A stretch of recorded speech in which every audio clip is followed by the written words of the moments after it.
Louvamos a Deus por este programa que estamos iniciando nessa manhã de segunda-feira, hoje 14 de junho. Hoje comemora-se o dia do solista, o dia do síndico e também o dia universal de Deus.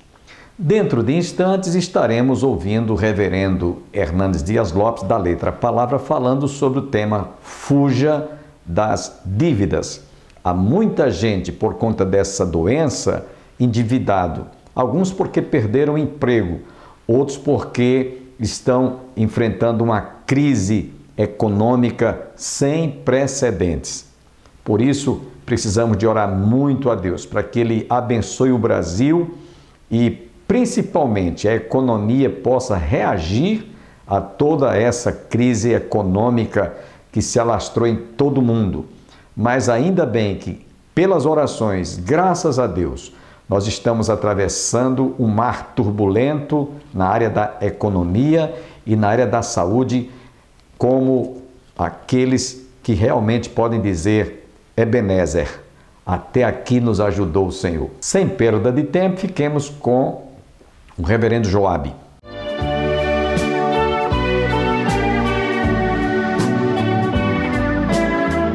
Você sabe quando é fácil a gente dizer eu amo a Deus? Sabe quando é que nós falamos, isso é o Deus que eu amo? Quando nós somos atendidos por Ele. Quando recebemos uma bênção de Deus, a primeira coisa que vem, por isso que eu amo esse Deus, Ele ouviu a minha oração. Mas amar a Deus é em todas as circunstâncias da vida. Amar a Deus quando você está sendo disciplinado, quando você está na caverna, quando você está atravessando o mar revolto da vida. Eu amo esse Deus, porque eu sei que eu estou aqui porque não mereço, mas Deus tem sustentado a minha vida. Israel, ame a Deus, o Senhor teu Deus, amarás. É isso que Deus quer de mim e de você. Ame a Deus. Nós estamos amando mais a vida boa, nós estamos amando mais as bênçãos recebidas de Deus do que o próprio Deus. Deus é muito bom quando atende a oração de muitos. Quando não atende, isso não é Deus, isso não é coisa que faça. As interrogações penetram a nossa mente e o nosso coração. Meu Deus, por que isso está acontecendo na minha casa? Meu Deus, por que isso aconteceu com o meu filho? Meu Deus, por que isso aconteceu talvez com o meu marido? Não temos que questionar nada, porque Deus é soberano e Ele faz como quer. Ele leva quem Ele quer, Ele deixa quem Ele quer, Ele cura quem Ele quer, Ele sara quem Ele quer. Pastor Bosco, eu tive que aprender dizer, Deus, eu vou fazer como o apóstolo Paulo. Aprendi a viver contente em toda e qualquer situação. Aprendi. Sabe quando é que você aprende? Quando sofre. A vida te ensina. O que foi que Jó fez? Eu já procurei na Bíblia, foi que pecado tão grave Jó cometeu para perder todos os seus bens, perder todos os seus filhos, perder a saúde.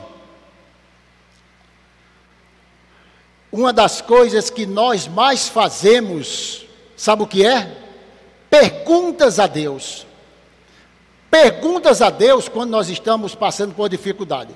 Segundo Hernandes Dias Lopes, escrevendo um livro sobre as teses de Satanás, falando de Jó, ele disse que Jó fez 16 perguntas para Deus. Deus fez 70 perguntas para Jó. Entenda, Jó encontrou paz no seu coração, não quando ele perguntou a Deus, mas quando Deus perguntou para ele. Você pode perguntar o dia inteiro para Deus que você não tem sossego na alma, porque você não tem uma resposta convincente do jeito que você quer, porque Deus não trabalha com essa tese de querer agradar os nossos sentimentos. E as perguntas que foram feitas para Jó, do capítulo 3, eu acho que 3, 4, até o capítulo 38, está Deus perguntando a Jó: Jó, aonde você estava quando eu criei todas as coisas? Jó, aonde você estava quando eu coloquei limite no mar? E começa agora a perguntar a Jó: Jó, buscá-la, encontra alento, encontra conforto para a sua alma, porque a pergunta de Deus é que nos traz conforto. Quer ver uma coisa? Adão, aonde você estava? O que você fez? O que você comeu? 3 perguntas retóricas que ele não precisava de resposta. Adão, cadê tu? Eu estou escondido por aqui. Eu sei o que foi que aconteceu. É as perguntas que mexem com o nosso coração, mexem com o nosso pecado.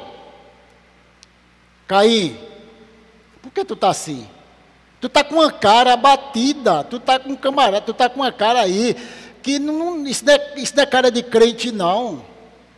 Agora, ó, o pecado jaz à porta, compete a ti dominá-lo. Perceba que as perguntas que são feitas por Deus, ela traz conforto para a nossa alma. Você tem motivo de estar reclamando de Deus? Você está vivo, você tem uma casa para morar, você tem saúde. Você tem motivo para estar reclamando de Deus, porque amanheceu chovendo, anoiteceu chovendo? Ele diz, ame ao Senhor. No versículo 6, estas palavras que você está ouvindo, que hoje te ordeno, está no teu coração. O problema é esse. Na parábola da semente, a preocupação foi essa. Aonde a semente caiu, se foi na beira do caminho, esquece. Se foi entre os espinhos, esquece. Mas se ela caiu no coração, ela vai produzir frutos de arrependimento. É isso que nós precisamos entender. Deus, que essa palavra encontre lugar no meu coração.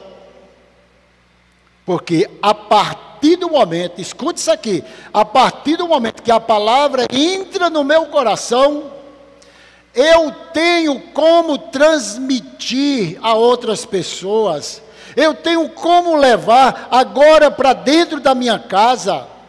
Eu preciso primeiro ser alcançado do que querer alcançar os meus filhos. Há muitos que estão invertendo, querendo que Deus converta os filhos, que Deus converta a esposa, que Deus converta o marido, mas não estão convertidos ainda, não tem ainda a palavra no seu coração. Estas palavras que eu te ordeno estarão no teu coração. Quando a palavra ela é plantada no coração, automaticamente nós agora vamos procurar proclamar esta palavra para os outros. Primeiro Moisés tratou dos pais. Moisés tratou dos pais de famílias.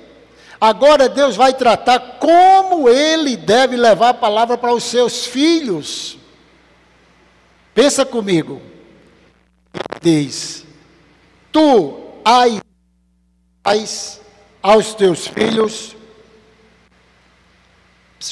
delas falarás assentada em tua casa, andando pelo caminho, ao deitar-te e ao levantar-te. Parece uma coisa chata, né? Você vai estar todo dia falando com o menino, a Bíblia diz assim, a Bíblia diz assim. Mas isso aí é isso que o texto quer dizer. Você fale com ele quando você estiver em casa sentado, você andando pelo caminho, quando você for se deitar, quando você se levantar. Eu vou dizer, não vai ter menino que aguente ouvir isso de um pai. Já pensou? Eu tenho 3 filhos. Tenho 3 netos. E uma neta que vai chegar agora em julho. Se eu chegar para esses meninos, rapaz, todo dia, pai, deixa de ser chato. Mas o texto quer dizer que nós não devemos perder as oportunidades da vida. Se está sentado em casa, se está no caminho, se está andando, se está se levantando, a oportunidade que você tem, fala para o teu filho, fala para o teu neto, diz a verdade de Deus. Aí a minha pergunta é essa nesta noite. Nós somos rigorosos ao disciplinar os nossos filhos com a palavra? Conta-se uma história, que talvez vocês conheçam essa história, de um pai que compra um carro novo, aquele carro que brilha, né, a lataria brilha, que vê ele ali como espelho, e aquele carro o pai coloca na garagem. O pequeno filho de 6 anos pega um prego, chega no carro e coloca: pai, eu te amo. O pai, quando viu aquela cena, o pai começa a bater no filho. A história diz, que alguns sabem, que ele bate tanto no filho, que consegue quebrar a mão do seu filho, levá-lo ao hospital e ter que amputar a mão daquela criança. O quanto ele foi rigoroso na disciplina por algo material. E o filhinho sai do hospital, chega em casa, e de repente o pai conserta o carro, e o filho diz: pai, seu carro já está bom. Agora eu quero saber, minha mãozinha, quando é que vai começar a nascer? Segundo a história, o pai não aguenta aquela angústia e tira a própria vida. Mas aonde eu quero chegar com essa aplicação no que Moisés está falando? É que nós reclamamos com os nossos filhos, com muito rigor, quando ele quebra a bicicleta, quando ele quebra o celular, quando ele quebra o controle da televisão, quando ele quebra qualquer coisa dentro de casa, a gente vira bicho. Menino, pelo amor de Deus, tu és desastrado, e esculhamba e bate. Será que nós estamos com essa disposição, não de bater a ponto de maltratar, mas com essa disposição de reclamar com o nosso filho, quando ele está desrespeitando os mais velhos, quando ele foi para a escola e colou na prova, quando ele talvez esteja fazendo coisas erradas, quando eles estejam quebrando os mandamentos de Deus, ou parece que isso não dói no nosso coração? Precisamos pensar um pouquinho, se nós estamos talvez sendo rigorosos com os nossos filhos, quando eles talvez quebrem alguma coisa material. Mas quando ele quebra os mandamentos de Deus, qual é a nossa posição? O que é que nós vamos fazer? Ensina ao teu filho, inculca na mente dele. A versão NVI diz assim: ensina com persistência aos seus filhos. O que é que ele quis dizer aqui? É que muitos pais desistem de ensinar com persistência aos seus filhos. Eu já vi pai chegar para mim e dizer: pastor, lavei as mãos, meu filho não quer nada, minha filha não quer nada, e eu lavei as mãos. Você lavar as mãos? Você está pensando que você lavou as mãos e Deus vai apoiar a sua negligência como pai? Sabe por quê? Os nossos filhos são filhos até o dia de morrer, não é até o dia de casar. Porque os meus são casados, todos 3 casados, mas hoje eu converso, na oportunidade que eu tenho, eu procuro ensinar o que é certo e o que é errado. Persista, mesmo que ele não queira. Insista com ele, em qualquer oportunidade da vida. Tu as inculcarás, coloca isso dentro da mente dele. Nós precisamos entender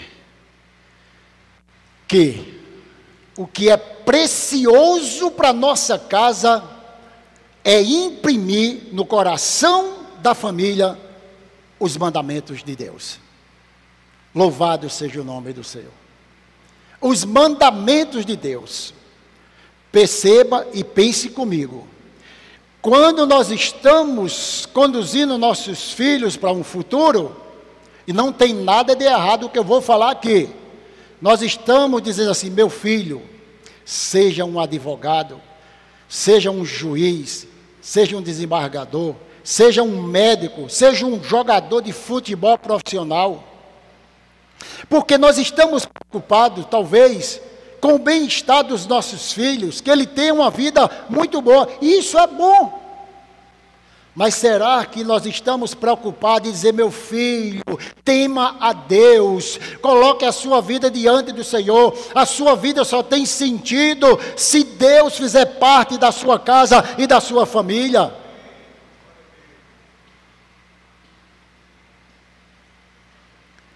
E ele diz aqui, coloca na cabeça do teu filho, inculca, coloca na cuca dele, não deixa ele fugir não.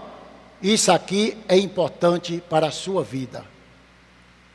Esses ensinamentos de Deus, eles vão te dar longa vida, e essa longa vida de paz.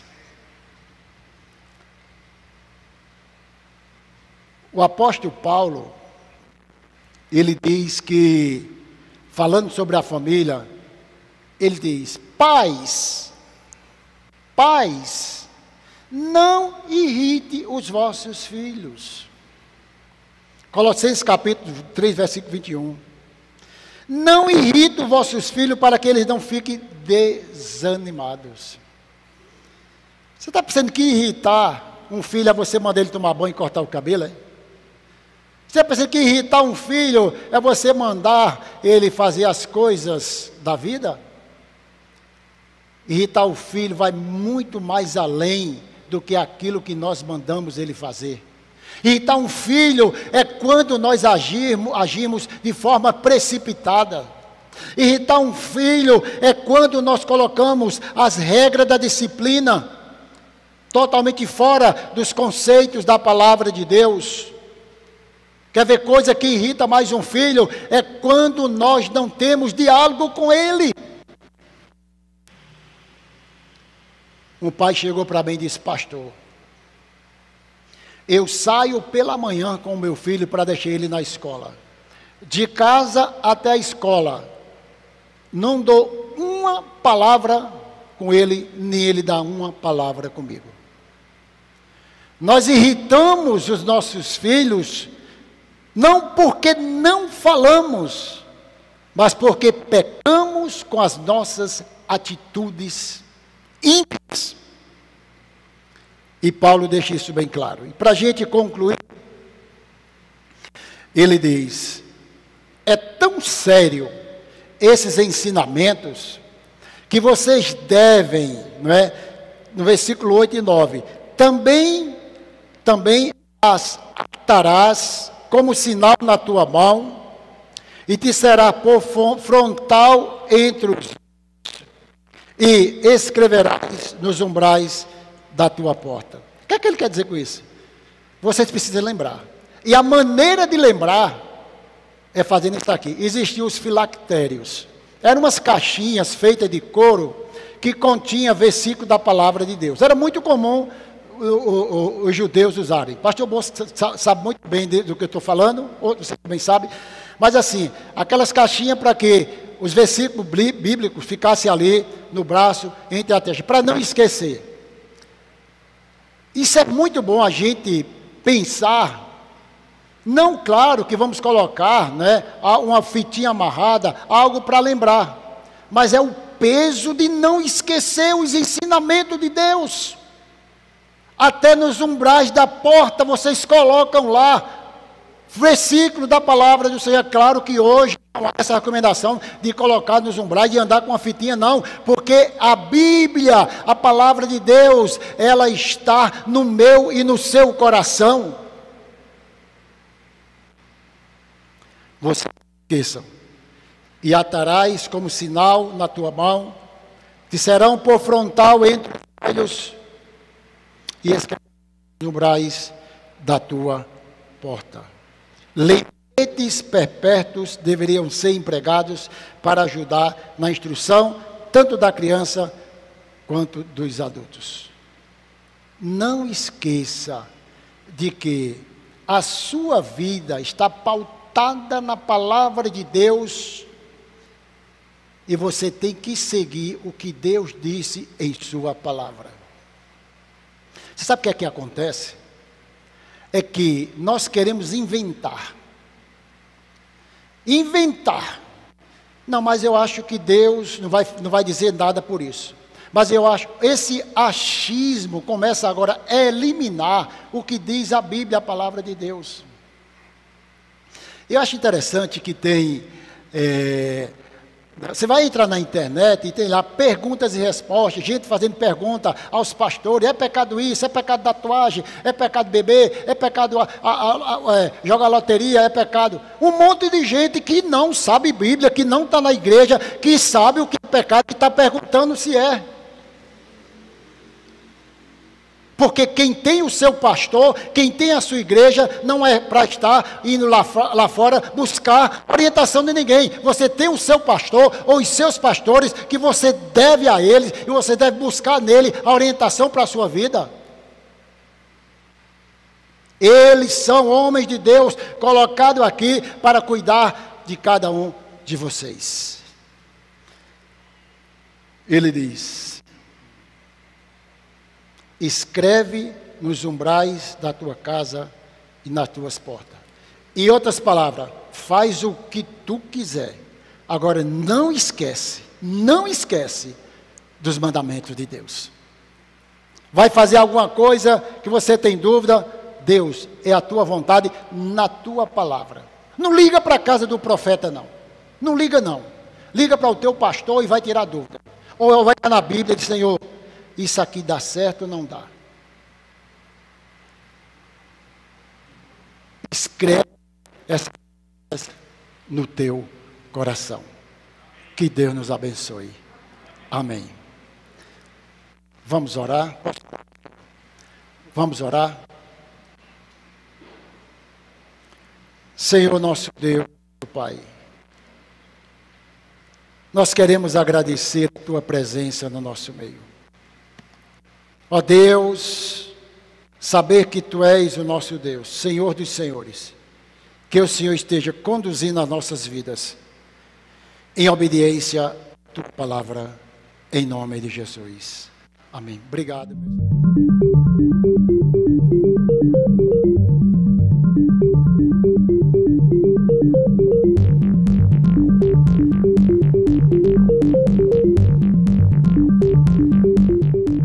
Mais de 50% dos brasileiros estão vivendo o drama do endividamento.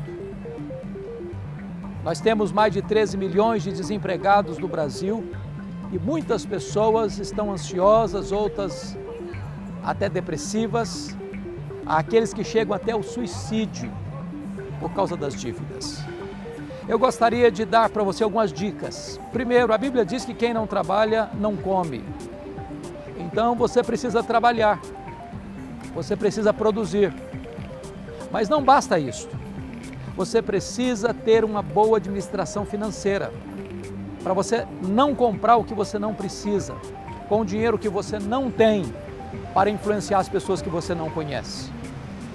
Você precisa tomar cuidado para não gastar mais do que você ganha.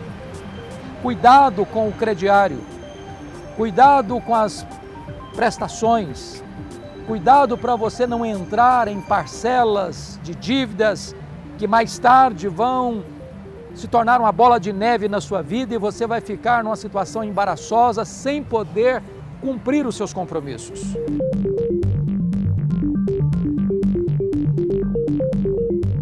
Mas ainda é muito importante que você aprenda a viver contente com o que você tem. Há muitas pessoas que são insatisfeitas e acham que a felicidade está no ter. E aí compram isso, compram aquilo outro, achando que adquirindo esses bens de consumo, elas encontrarão nesses bens felicidade. Não, a felicidade não está no ter. Você pode ter pouco e desenvolver o que a Bíblia chama de contentamento.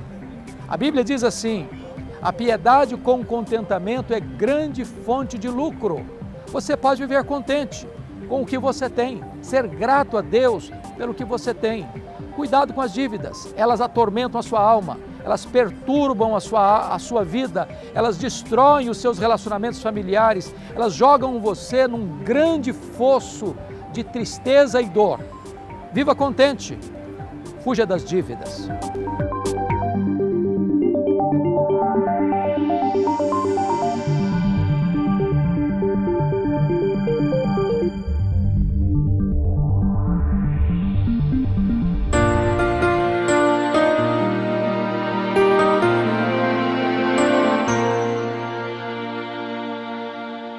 Louvamos a Deus por tudo que ouvimos e aprendemos nessa manhã, mas você está convidado, juntamente com a sua família, a continuar conosco amanhã, se Deus assim nos permitir.